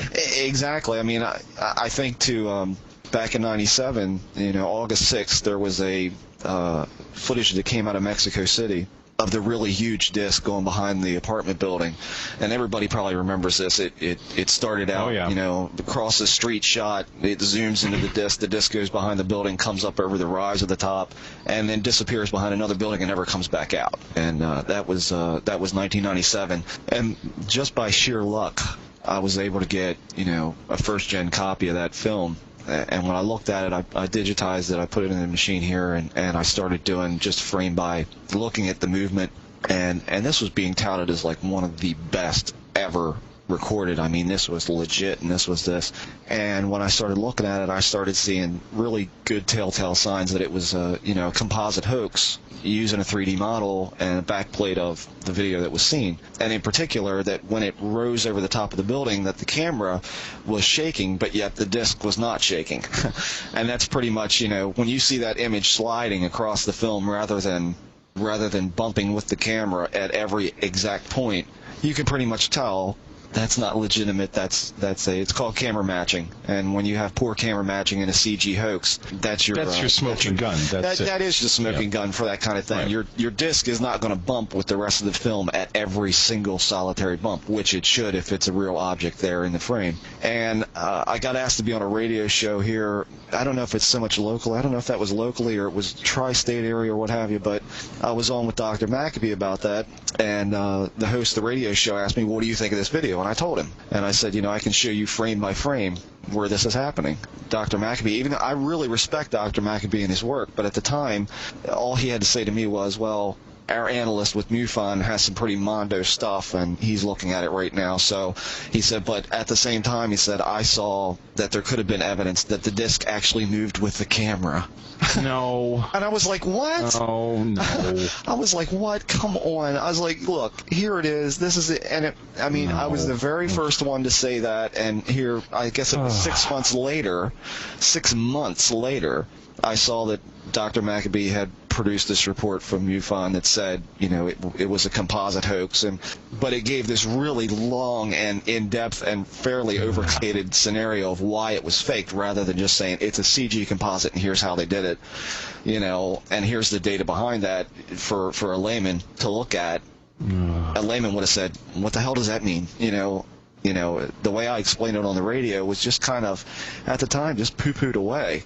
And again, that's the kind of thing when you're looking for something that's genuinely unknown, genuinely strange. A lot of people are very suspicious at first. I guess what I'm getting at is that you really can't go by who says it's legitimate or who says it's very unknown. You've got to look for yourself. You cannot pay attention to, I don't care if they have a PhD or not, okay? These people can still be wrong about certain But in this case, of course, Dr. Maccabee finally admitted there was something wrong with it, even though at the beginning he may have expressed something more positive about its possible reality. In the end, he had to admit, whether the explanation was complicated or simple or whatnot, that there were problems. Well, the facts remain. Look, you can, like Jeff said, if a match move, if a camera match has been done improperly, it's actually not that hard to tell. Now, that said, said, I submit to both of you that at this point in time, we are at this incredibly frustrating stage where any photographic or video evidence, I don't care what the origin is or who shot it, is now suspect. And when we spoke to Richard Dolan last week, and I brought this up, he got somewhat upset with me over this. He said, you can't throw it all out. And I said, it's not that you can throw it all out. It's that at this point in time, technologically, if you can imagine a visual sequence or a visual result, you can produce it artificially. And the most interesting example of that I have not seen covered in any significant way in the UFO press is the infamous Australian UFO wave of this year. I invite all our listeners to go check out AustralianUFOWave.com. This was a project that this guy Christopher Kenworthy put together that essentially at first purported to be the most compelling footage ever shot of a whole series of UFO episodes in Australia. This footage, I mean, some of it was just astounding. Some of it I looked at and I thought, no, there's a problem with this. And where they really blew their whole cover was they had, right at the end of this whole project, they put up videos supposedly of an alien. And it was just so obviously fake that a number of us were like, all right, that's it. They just blew it. That's a poser model. Well, absolutely. And then, boom, now the guy comes out then, and they revealed that all of this, well, actually, 2 clips of the 31 clips, I believe, are supposedly real, but all the best clips are basically fabricated, and many of them look really good. The point is that if you have the motivation, if you have just a little bit of desktop technology and time, there's no video effect you can't create that can look incredibly compelling. Right. I think it's what it's boiling down to is I don't know that it's I'm between Dolan and you. I'm definitely of the opinion that the hoaxes are getting so good these days that they're getting harder and harder to tell. But at the same time, yeah, you can do any effect, but is there, you have to qualify that by saying, is there somebody like you who would be able to go through this frame by frame and say, here's a problem, and here's a problem, and here's a problem, and if we combine these problems together, here's what our answer is. I think what it boils down to is people just got to be a hell of a lot more diligent about what they're looking at, and they're not. I mean, by virtue of reading, just about, every big message board out there, you can see that, there was one, it was a couple weeks ago, somebody sent me a message, what do you think of this one? And I think it was shot in Japan. Oh, that thing China, where it blinks out at the end? Yeah. I was like, good Lord, please. I said, that's a sprite. I said, that's not even a 3D object. I said, that's a overlaid sprite. And I said, I don't know how you could even begin to remotely think that that's real. Right. So it's you got the bad hoaxes as far as the computer generated stuff goes, and then you have the really, I mean, the Mexico City one in August is '97. That was actually pretty good. The only thing that you saw when you were watching, and it was pretty obvious, was the camera matching was really poor, but the haze was pretty good. It was good. Yeah, the atmospherics was pretty good. The model was good. The atmospherics were good. Yeah. No, the camera match was off. That was the part that they screwed up. That was the killer, and the other part of the killer was the masking of the main building that you saw. There were portions where the disc actually overlapped that building because they didn't have their actual their masking material set up correctly to move with the camera as well. So you get little overlaps. Those kind of things the average person isn't going to see. You're in the Paracast with Gene Steinberg and David Biedney. You never know what's going to happen next. Hey, let me tell our listeners you're in the Paracast with Gene Steinberg and David Biedney, and we're talking to Jeff Ritzmann, UFO investigator extraordinaire. And if you have any... Okay, see, I just cause people to flip out as I give them the introductions. And if you want to write to us, send your messages to news@theparacast.com, news@theparacast.com, or check out our message boards at theparacast.com. Don't be afraid to ask the tough questions. Okay, we're looking at stuff here that's obviously hoaxed. Jeff, what do you regard as genuine? What's the stuff that really turns you on in terms of UFO evidence? I'll tell you the case that really sparked me up was the Ed Walters Gulf Breeze stuff. back in the day really sparked my interest a lot. And little by little, as I started going through that and seeing, and I have to put this out there, that I at the time had no experience with the Polaroid peel apart type photography at all, so I didn't know what they were exactly capable of doing. But there's if you go on the net and Google, Ed Walters UFO or Gulf Breeze UFO, you'll see these photographs where you have a clearly structured object with it looks like a top, has a little bean on top, and there are some great shots of the underneath of it, and all these swirling plasma in it and all this kind of stuff. And I was just fascinated by that at the time. But you do realize, through investigative people that have done their homework on this, that Ed Walters was into doing quote-unquote ghost photographs, that he knew how to deactivate the film spit out of a Polaroid to do a double exposure with that, which immediately throws it into suspect right then and there. That's questionable. He did this for kids' parties in his neighborhood. They would have the camera. And then down the line, they also found a model in his house which resembled the UFO craft. However, the blueprints, essentially, he's a house builder. He was a contractor, and the blueprint paper that the model was made from, the dates on, as I understood it, the dates from the blueprints were after he would have shot the craft as a model. So there was always talk that, well, somebody probably planted that there to discredit him. Right. I think even he implied that. I interviewed him back in those years.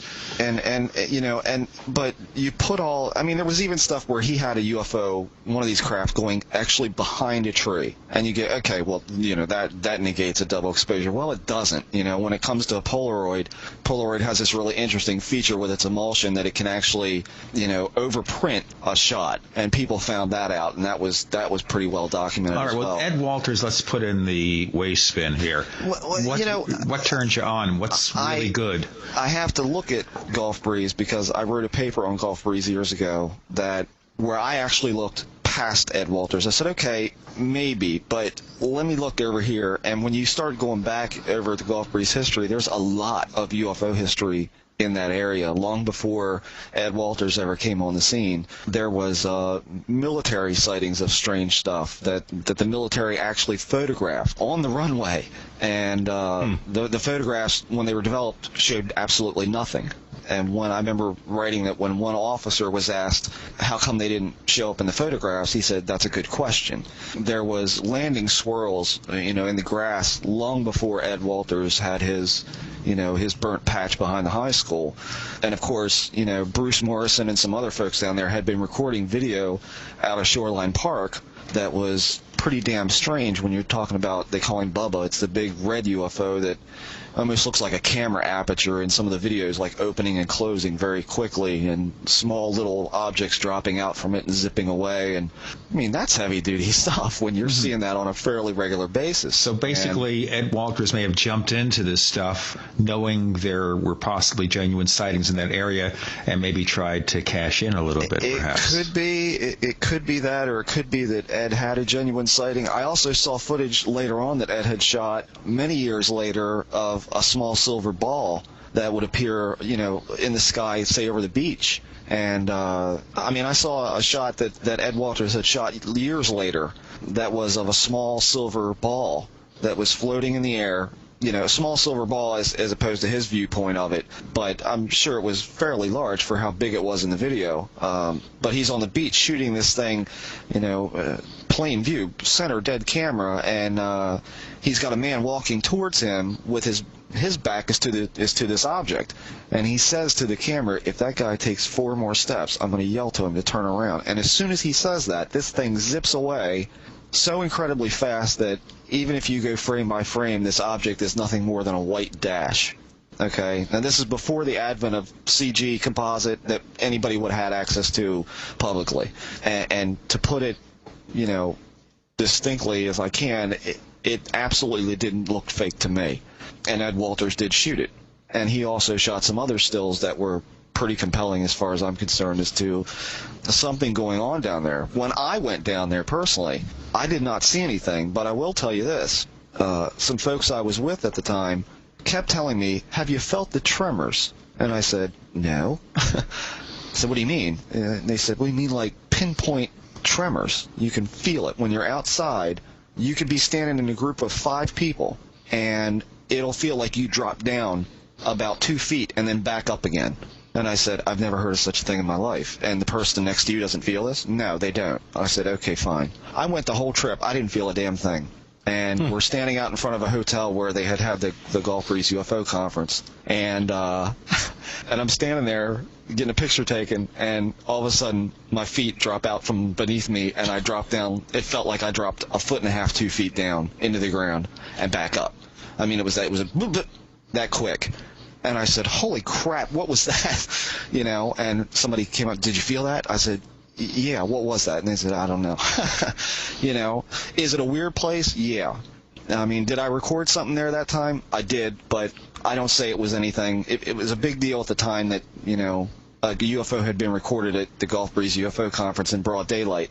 I mean, I say I didn't see anything because, frankly, I think it was an airplane.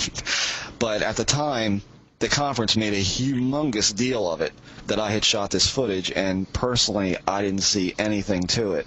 I thought it was interesting at the start, but the more I reviewed it in the camera, I was like, it looks like it could be an airplane turning away, that kind of thing. But Gulf Breeze is a strange place, and there are some odd things there, and I can't actually dismiss the fact that I stayed in a room near the water, and it was overcast the entire weekend I was there. And I woke up with a sunburn on half my face. Something didn't like you. You know, and I didn't notice it until it started peeling. And I said, you know, okay, that's a little weird. I mean, it wasn't anything as hardcore as Richard Dreyfuss in Close Encounters or anything, but it was enough to make my skin peel.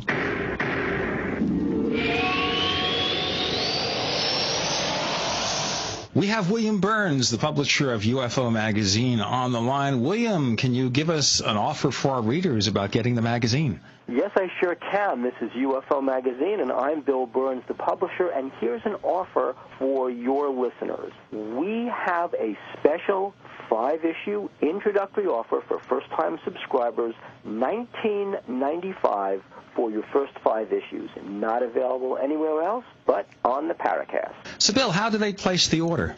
People can place orders by going to www.ufomag.com.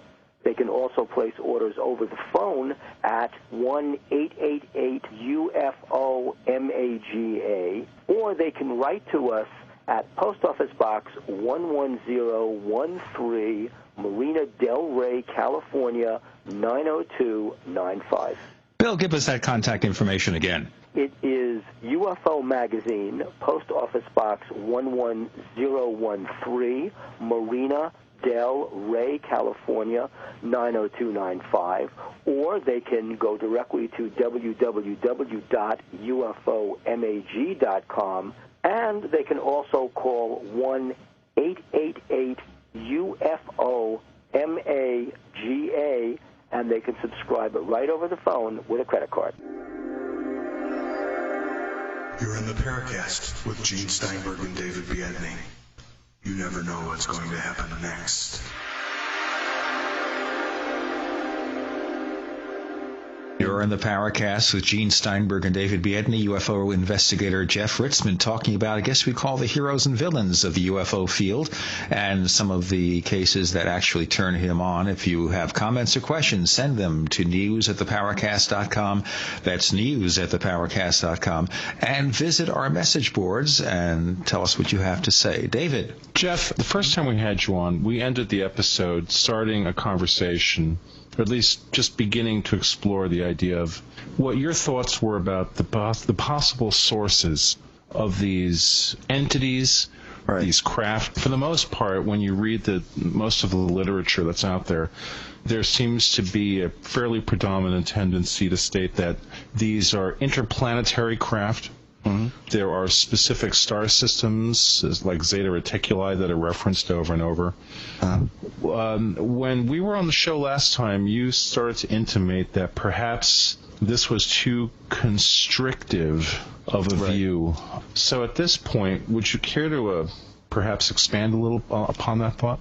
Sure. You got to preface this by saying that, I'm not a particularly religious guy at all, but I did have kind of an interesting thing occur at one point. I know we left off the last time talking about my wife and I going to an area that's not far from our home and seeing the disc and having an experience up there of some missing time and or flat out recall of something very bizarre going on. But from there is pretty much where the floodgates kind of opened for me at that point. In not only in having sightings, but just this bizarre feeling that you would get at certain times that really came out of nowhere. And I, at the time, I also, despite my wife seeing things and friends that I would hang around with at the time seeing odd things in the house or seeing odd things when we were outside.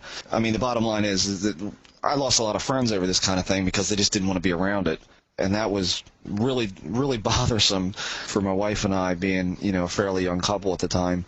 But as the floodgates seemed to open for me, and as I started to see more and actually talk to more people about what they had seen, I started keeping a little notebook of commonalities, of things that seemed to match up with not only me, but with other people that I hadn't experienced, but other people had experienced across the board.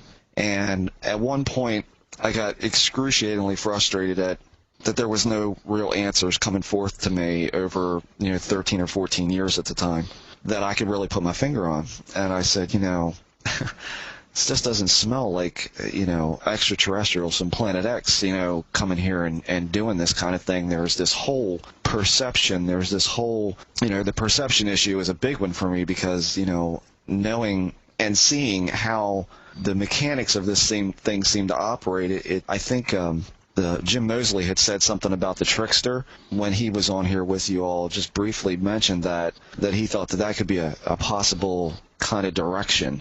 And I'm not completely opposed to that line of thinking either, that there may be no real agenda, that there may be no real purpose. But as I became frustrated with looking for answers, I started going back through those files, those spiral notebooks over and over, and I started to see this commonality in the people, but not so much what happened to them, but that how they responded to it.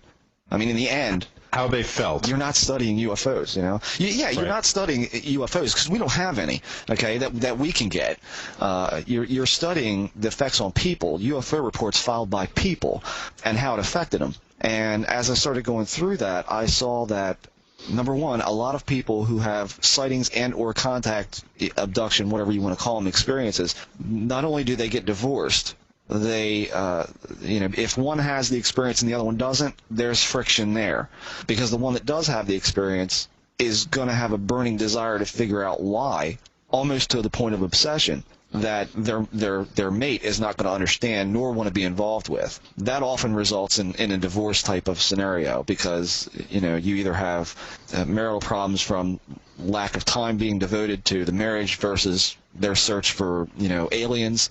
You have people turning away from religion, if they're Christian, if they're Jew, if they're, God knows what all religion, it doesn't matter. The bottom line is that these people will start to honestly and earnestly believe that aliens seeded us here. The whole, there is no God, there is only them. They put us here, we're a direct descendant of them, this is all an experiment, blah, blah, blah. You will see that, again, the obsessive nature, this will consume your life if you let it. If you're that type of person that it's going to have an experience and then you're not going to stop until you find out what's going on. And I became one of those people. I mean, I was literally 100% engrossed and obsessed in this subject. And when I actually got control of my head and stepped back, these were the commonalities that I saw in people. I also saw cultural similarities in that the people who have the abduction experience fit into a particular pattern. Now, I can't guarantee this 100%, but it was a definite big chunk of people that I spoke with. Germanic and or Celtic/Irish descent somewhere. Number two, had definite involvement in occult practices, whether it be something as mundane as a Ouija board or, a witchcraft practitioner, that type of thing. Above average IQ. which I thought was really hysterical because, everybody wants to say the UFO nuts, when in fact most of these people have above average IQ. But that implies above average imagination. Well, yeah, or right. able to extrapolate really far-reaching theories, that kind of thing. And I didn't find, another thing that people say is, oh, well, they were drunk or they were high or what have you. And I don't find an overabundance of people, who had that kind of background. Most of these were just average people. I mean, these were average people. And also, like you mentioned, Dave, the creative aspect, the creative people who can visualize are a big thing. So looking at all that, I see this commonality of people being essentially turned away from spirituality and more geared towards the alien or the technological answers for why are we here, that kind of thing. And the more I looked at that, the more I saw that was a across the board kind of thing. And I said, well, there's a word for that, and not only that, but judging. Then going into their accounts of what had happened to them, the horrible, the frustration, the wanting proof and not being able to get it, the anguish of the obsession, the torment of you're going to see just this much and we're going to dangle the carrot over here, that kind of thing. I said, well, most people would look at this and say that's demonic, but I can't speak to that and say that's a demon because what the hell do I know what a demon looks like? I mean, I don't know how that operates. But I was told by a couple of researchers that they had found similar aspects to it, and that it did have this portion of people who had a legitimate experience. It kind of, you could fit it into that kind of box. And I said, wow, does nobody want to talk about that? Or one researcher told me that is the equivalent of UFO career suicide, to say that it is a demonic type of nature. Basically, the aliens have to be friendly. I think that's everybody's wish. I mean, I can't tell you how many people I asked, if you could stop the abduction experience, would you? And I expected, I know at the time, if you'd asked me that, I'd have said, hell yes, yeah, no question about it, please, yes. But the majority of people I asked said, well, not if there's something to learn. I'm like, well, what have you learned so far? Well, nothing. Well, then what's the problem? I don't say that those people were faking it, but I don't know that they were having the same kind of experiences that a lot of other people were having, including myself, that they wouldn't want something like that to stop. Let me ask you something. Do you ever think about the possibility that some of your experiences, I'm not saying all of them, but some of your experiences were some sort of government disinformation program? In the whole of experience-wise, no, I don't think so. Of course, I can't say 100% sure. I mean, who could? Nobody can. I only had one particular instance where I knew that there was a government interaction, I guess. That was honestly the reason that I stopped with the whole thing. I mean, I dropped it not very much longer after that. I mean, I have to finish out my thought here with the origin type aspect of what happened, because it is pretty surprising. I think you're going to get maybe a different angle on this, but I had a lecture to give in Washington, D.C. about a week after the demonic idea entered my head, that could this be it? And I thought to myself, am I going to go to this lecture and not say this, or am I going to say it and just let the chips fall? And I really toiled over it. Bad. Really bad. As I said, I feel like I have these people that I spoke to, I identified with them to a certain degree, and some of them were my friends, and I'm like, can I keep this away from them? Can I not say this publicly? And at the time, people used to tell me online, people used to tell me in person, you're the most credible guy, because when you don't know something, you just say you don't know. You don't make up a story, and you don't have anything that's so outlandish. And a man had said to me online one time, I hope you realize that the influence that you have, because so many people listen to what you have to say, and I hope that you don't ever take that for granted. And I don't. I never have. And that's not only, it was complimentary, but at the same time, that scared the hell out of me, that people were thinking so much of what I said. That we're running out of time here, Jeff, so we're going to have to come to a conclusion. Well, what ended up happening was that I woke up one morning, and my wife and I were getting dressed to go out, and this was after a night where we had friends over, where we were talking about this very subject, and how I could deal with telling people in D.C., or should I not. What ended up happening was we woke up the next morning, and there was a mirror in our bedroom that had a symbol drawn on it. I didn't draw it, my wife didn't draw it, and my son was a little boy who couldn't have even reached it. And the symbol, we couldn't figure out what it meant, where it came from, or anything else. I ended up calling, I'm trying to pronounce his name, I think it's Mario Paglini. He was a ancient writings expert, professor out of Delaware. I called him, I faxed him the symbol, and I said to him, have you ever seen this? Do you know what it means? He responded back to me in about 2 days saying that he had never seen a symbol in this configuration, but that it was known as angelic writing. And I said, well, what does it mean? He said, well, it's a challenge, essentially. And I said, well, what is it? What, if you could put it into English terms, what does it say? And he said, well, essentially it says, now you know, do you have the courage to stand up for what you believe? And he says, does that have any bearing on anything in your life right now? And I said, yeah. So I went to D.C. and I said what I had to say, and I was really surprised at the feedback I got from it. Did it end my UFO speaking? Yeah, it absolutely did. So, hey, it's not a popular theory, but, it's not always the direction I go for every case, but I can't deny there's a certain portion of it that points in that direction for me. I'll tell you what, this direction has to be the end of this discussion and maybe the beginning of many more. Thank you for joining us, Jeff Ritzman on the Paracast. Thanks, buddy. The Paracast with Gene Steinberg and David Biedney is a production of Making the Impossible Incorporated. Join us next week for a new adventure in the Paracast.